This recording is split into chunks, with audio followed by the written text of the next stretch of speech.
So hi everyone, আশা করি সবাই ভালো আছে। আমি অনেক ভালো আছি। যারা আমার ফেসবুক পেজ থেকে ভিডিওটা দেখছো তাদেরকে সবাইকে ওয়েলকাম। আর যারা আমার ইউটিউব চ্যানেল থেকে দেখছো এখনও সাবস্ক্রাইব করোনি, তাড়াতাড়ি সাবস্ক্রাইব করে নাও। দেখো আজকের আমার হাতে কী আছে বলো তো, এটা কে কীভাবে কী নামে চেনো সেটা আমাকে জানাও কমেন্ট করে।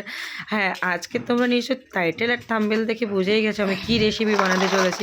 দেখো আজ আমি বানাতে চলেছি কাঁকড়া। এই কাঁকড়াটার ওজন আছে প্রায় 1.5 কেজি। হ্যাঁ, 5টা কাঁকড়াতে পুরো 1.5 কেজি হয়ে গেছে। সত্যি কাঁকড়াটা এত নিটন না, দারুণ দারুণ। তোমরা দেখেছো আমি আগের দিন কলোনি বাজার গিয়েছিলাম, মাছ বাজারে, সেখান থেকে কাঁকড়া কিনেছিলাম ওই দিদির কাছ থেকে। দিদি বলেছিল, মামনি দেখো আমি তোমায় যে কাঁকড়াগুলো দিচ্ছি, কাঁকড়াগুলো সত্যিই সুন্দর। হ্যাঁ, এখানে 2 পিস মেয়ে কাঁকড়া ছিল আর ওগুলো সব এই ছেলে কাঁকড়া ছিল। যাই হোক, কাঁকড়াগুলো খুবই নিটন ছিল আর এত ভারী ভারী ওজন ছিল না, কি বলবো, 5 পিসে 1.5 কেজি হয়ে গেছে। আর দেখো আমি এগুলো কাঁকড়াগুলোকে এখানে কলপারে পরিষ্কার করতে নিয়ে চলে এসেছি। দ্যাটস মিন মানে আমার মা কাটবে, আমি জাস্ট দেখিয়ে নিচ্ছি। আর এই দেখো কাঁকড়াগুলোকে কাটার পরে এতটা তো ঘিলি বেরিয়েছে, তারপরে কাঁকড়াগুলোকে এভাবে পিস করে নিয়েছি।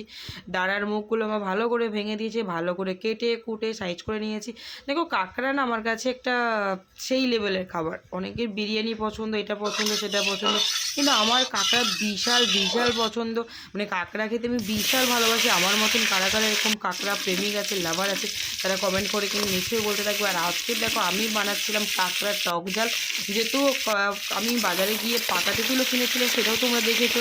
আর তোমরা আমার ব্লগ ভিডিওগুলো অনেক অনেক ভালো ভিউজ দিচ্ছ, অনেক ভালো দেখছো। এরকম চাই তোমরা আমাকে সাপোর্ট করা, দেখতে দেখো। আর এই দেখো তোমাদের সঙ্গে কথা বলতে বলতে আমি ভেজে নিয়েছি কাঁকড়াগুলোকে নুন হলুদ দিয়ে একটু লাল লাল করে ভালো করে ভাজার পরে তারপরে এদিকে আমি তেঁতুলটাকে ভালো করে চটকে নিচ্ছিলাম। এটা কিন্তু একদম গাছ পাকা তেঁতুল, বুঝতে পেরেছো? প্রচুর হচ্ছে কালো আর অনেক টক। এটাকে চটকে আর ওইদিকে সব মশলাগুলো রেডি করে আমি কাঁকড়াটাকে আরেকবার দেখিয়ে দিলাম। দেখো কত সুন্দর মচমচে করে ভাজা হয়ে গেছে। আর কাঁকড়া আর চিংড়ি জানো তো তেলে দিলেই না এগুলো ভাজা হয়ে যায়। যাই হোক, তারপরে দেখো আমার কাঁকড়াটা কি সুন্দর করে ভাজা হয়ে গেছে। কাঁকড়াটা ভাজে নামিয়ে নিয়ে তোমাদেরকে দেখাচ্ছি কতটা সুন্দর দেখতে লাগছে। এই দেখো কাঁকড়াটা নামিয়ে নিয়েছি।